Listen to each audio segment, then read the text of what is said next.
Hi, welcome back to my channel, Paul Stuff. This is a space where I talk about all the things I love, mainly Star Wars, lots of lightsabers, and this video is no different. I'm going to be talking about another lightsaber hilt here. So this is a video about the DM1 Darth Maul hilt from Padawan Outpost. It's a great deal if you're looking for a lightsaber, because you effectively get two hilts. This is obviously Darth Maul's lightsaber from episode 1. It can be put together with an included adapter to give you a double-ended lightsaber staff, but you are effectively getting two lightsabers. These are independent hilts that will operate exactly the same as one another, without them being in the staff configuration. So this is two lightsabers. You get the two hilts, get two blades. So it's a great value package. So this is the DM1.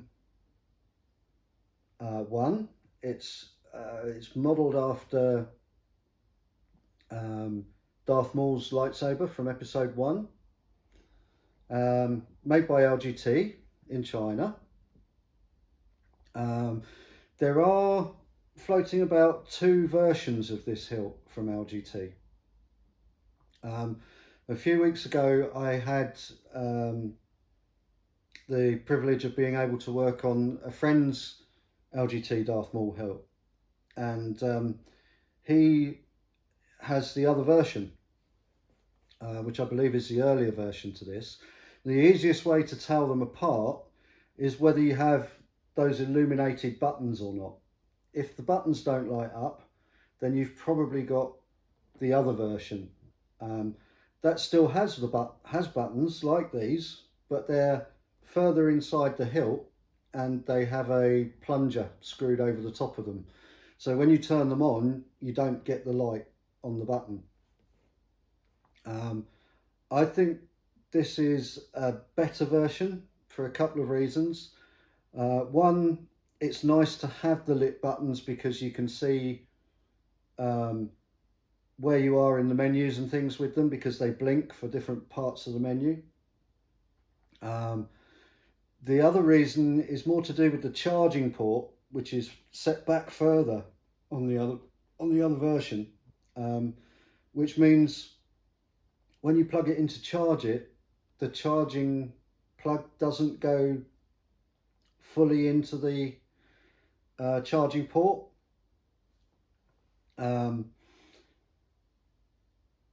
It still charges, it still works, but it's not as positive a connection as you get with these ones. So there is a little advantage with these as well in terms of the cores being a little bit easier to take out, which you have to do if you're going to change any of the stuff on the SD card, so sound fonts, that sort of thing. Let's talk a little bit about how I've got these set up. So these are basically two identical hilts. When you get them in the package, you'll find that they do come with some little rubber O-rings. Now, I think those O-rings are supposed to go on the adapter, and they allow you then to screw the two halves together to line them up properly, without the saber coming apart or being loose, which is a nice little touch. Looking at screen used versions, I found that they seem to have other places on the saber where there are O-rings as well, so I've added those. I think there may be one further down as well, which I haven't added. Still got to look into that. The other thing I've done is on screen used versions of this saber, one of the hilts has CoverTech wheel opposite the top red button. It's only on one hilt, so that's what I've done here. This is so that it matches what we see on screen a little bit. So let me now run you through how I've got this set up. I have it set up a little bit differently to some of my sabers because it's a staff saber.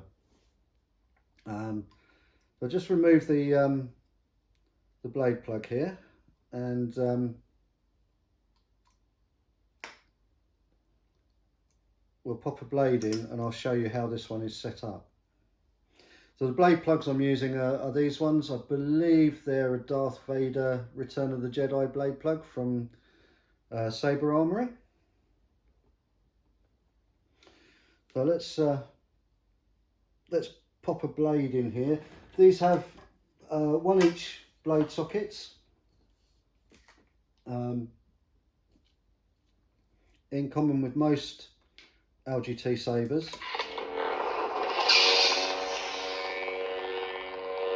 That's come on because I have the stab on.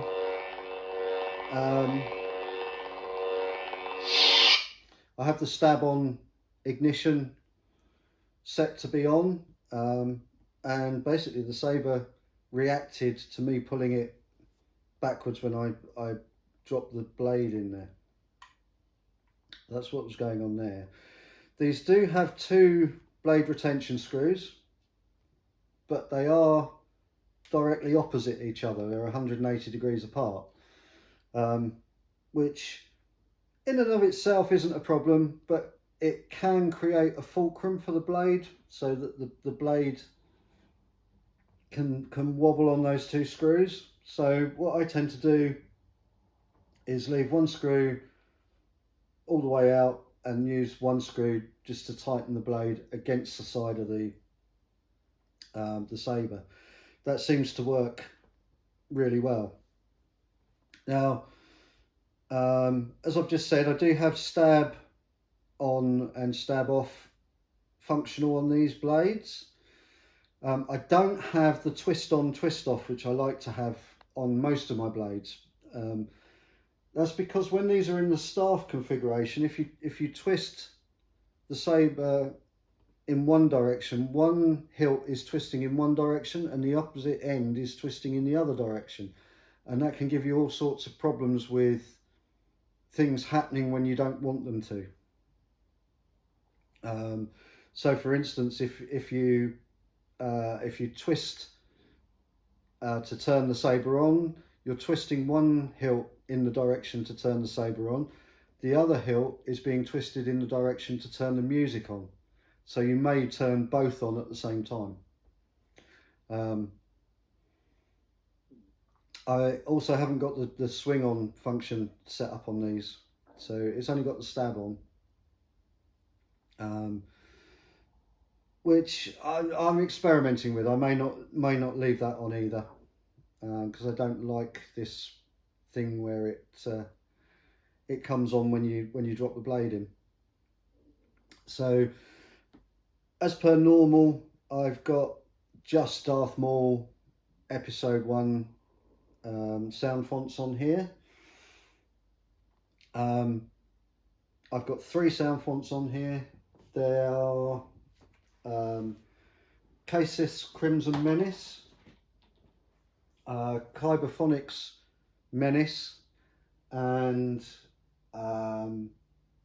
Ronin Sabers Horned Menace. I've got Menace because of Phantom Menace, so it's in the title of all of them. I've also got it set up for 32-inch blades, using 32-inch 1-inch diameter blades today. All of the fonts I've got set up with broken ignition style, and this first font from KSith is with a fire blade.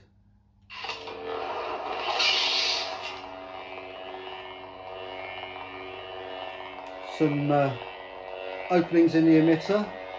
It's got a very, very deep blade socket on this, really nice blade socket.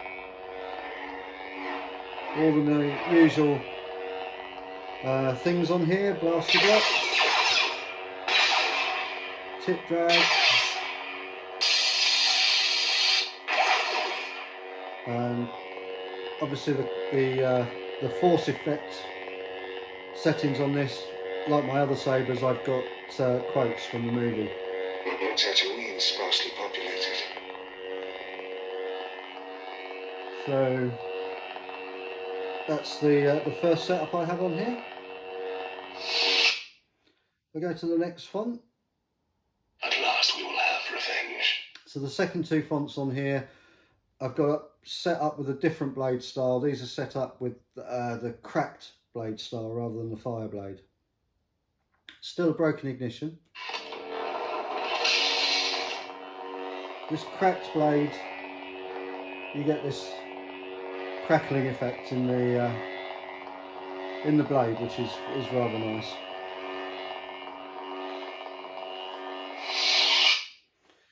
We'll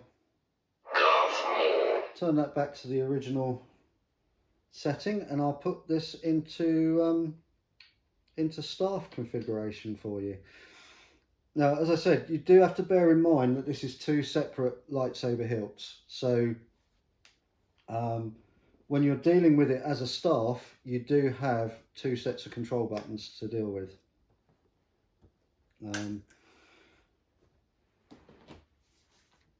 I believe there are some setups now with Profi where they've set up this sort of double-ended hilt with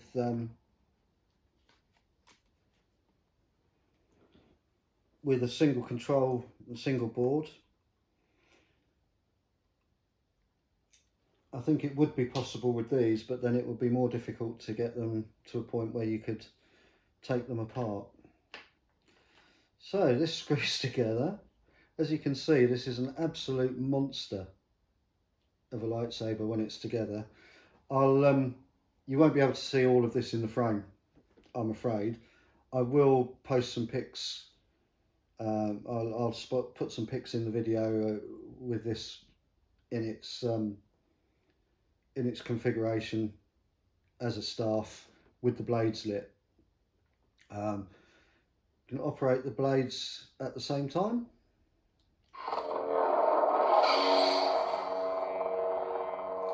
You do get double the sound.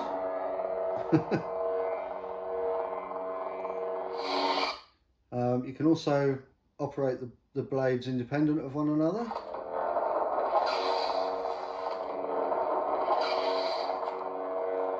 And of course the effects can be done independent of one another. It really is a lovely saber. It's a lovely, lovely weight.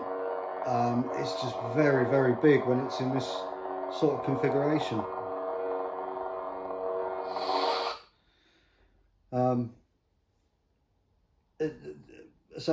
It's a fantastic deal because you are effectively getting those two lightsabers, and you can put them together to make this fantastic looking staff. Really, really good saber. I've done my usual upgrades internally. So these have got 3000 milliamp hour, 15 amp keep power batteries in them. The speakers have been upgraded to Smugglers Outpost 24mm Elite speakers, and I've done my little tape trick on the ends of the cores to seal up the holes on the end of the cores to try and seal in the speakers a little bit more. Other than that, this is absolutely standard. It's a lovely, lovely saber. Works beautifully. Little bit difficult to get to grips with because of the separate controls, but yeah, a great piece to have in any collection. If you're doing a Darth Maul or a Sith cosplay, this would be superb. It's very durable. It'll take some knocks. It's easy to work with. Perfect for that situation. So there we go. This is the DM1 Darth Maul Episode 1 lightsaber from Padawan Outpost in the Xenopixel version. I hope that's been interesting for you. If you like the video, then please give the video a like. If you like this sort of content, then please give the channel a look, and please do consider subscribing to the channel. It'd be lovely to have you coming back to see what's here again, and going through the previous catalogue of videos that I've made. So thank you again for watching today. Hope you've enjoyed it, and I hope to see you again soon. Bye bye.